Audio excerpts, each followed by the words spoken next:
Deoxyribonucleic acid, also known as DNA, is a complex molecule that started to be studied in 1928. In 1928, the scientists didn't know they were studying DNA, but they were trying to figure out what was responsible for heredity. These 5 main experiments are what led to the discovery of DNA and everything we know about it today. Griffith's experiment, Avery, McCarthy, and McLeod's experiment, Hershey and Chase experiment, Franklin and Wilkins experiment, with Watson and Crick's interpretation of it, and Meselson and Stolley's experiment. So first off is Griffith's experiment. In 1982, Griffith used 2 strains of Pneumococcus bacteria. One was an S strain that had a smooth polysaccharide coat. So because it was smooth, it was resistant to the immune system of the mouse that they were going to inject it to. The R strain did not have a polysaccharide coat, so the mice would destroy the bacteria. Griffith injected the mice with these 2 bacteria. When it was injected with the R strain, it survived. So the mice destroyed the bacteria. When it was injected with the S strain, the mice died because it could not attack the S. So the scientists tried killing the S strain with heat, and they did that, and they injected the mouse with it, and the mouse survived. So then the scientists thought to combine the heat-killed S strain with the live R strain, and when they injected the mouse, surprisingly, they died. The experiment established that there is a transforming principle in bacterial genetics. Griffith said that this information could be transferred between different types of bacteria, but he didn't know how or what was responsible for it. Further experiments try to find out how the information is transferred. Griffith, however, had a problem with his experiment. He used rats, and rats are a complex creature, and it's not easy to predict how their organs, like their kidney, are going to treat the bacteria and what they're going to do to this. So Avery conducted the next experiment to try and fix this error. So around in the 1940s, Avery, who was an immunochemist, which is the study of the immune system and its responses, took gallons of the Pneumococcus S and R strain, treated each sample with an enzyme to destroy a biomolecule. The first enzyme destroyed lipids, the second one destroyed carbs, the third one destroyed proteins, and the fourth one destroyed nucleic acids. Avery and his fellow researchers conducted the experiment in the 4 different test tubes to see which bacteria would still transfer information. So the first one still transferred information, the second one still transferred information, the third one also transferred the information, but the fourth one did not. So the scientists found out that the nucleic acid was responsible for transferring the information. Nucleic acid is the transforming factor. Next off is Hershey and Chase's experiment. In this experiment, they used viruses instead of bacteria.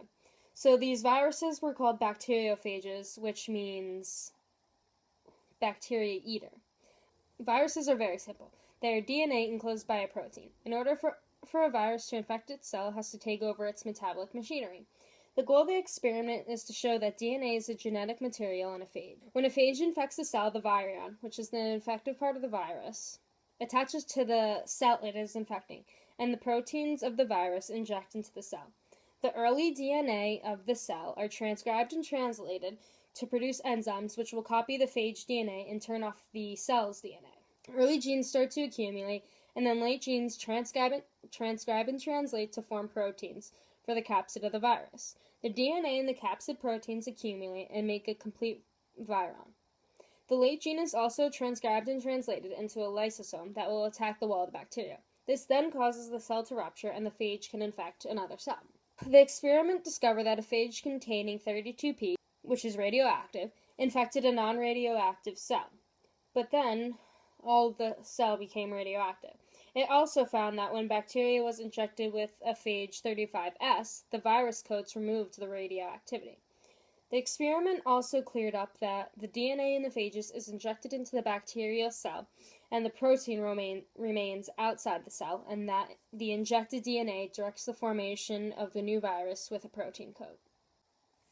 So now that all these scientists know that DNA is responsible for the transforming factor, they want to know more about it. They want to know what's it shaped, what's it look like, what else do we need to know. So Franklin and Wilkin conducted an experiment where they took an X-ray of a DNA, which we'll talk about more, and then another pair of scientists, Watson and Crick, interpreted their X-ray without their permission and got more information about it. So, as you could probably tell, that these scientists had drama. Franklin and Wilkin did not get along, and then Watson and Crick took the work that Franklin and Wilkin did. But anyways, Wilkin had an idea to use an X-ray crystallographer to study macromolecules like DNA.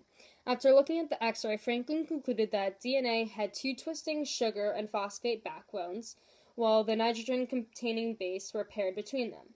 In 1951, however, Watson saw Wilkin's photos of DNA without his permission. Watson and Crick built models of the double helix shape of the DNA that resembled the X-rays they saw. At first, Watson and Crick thought the two same nitrogen bases were paired up, but then they later realized that wouldn't cause uniform width. They found that thymine is paired with adenine, so T is with A, and then guanine is paired with cytosine, and then G is with C. They published this information in something called Nature, and they received the credit for the structure of DNA. So now we know DNA is the thing responsible for hereditary and genes, and now we want to know how. How does this work? And in 1958, Meselson and Stolle performed their experiment. So, back to Watson and Crick for a short moment. Watson and Crick suggested that DNA would be copied identically.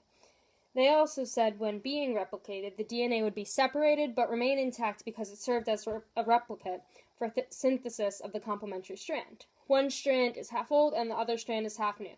Watson and Crick could not prove this, however, but that's what Meselson and Stolle did, is they proved Watson and Crick's idea.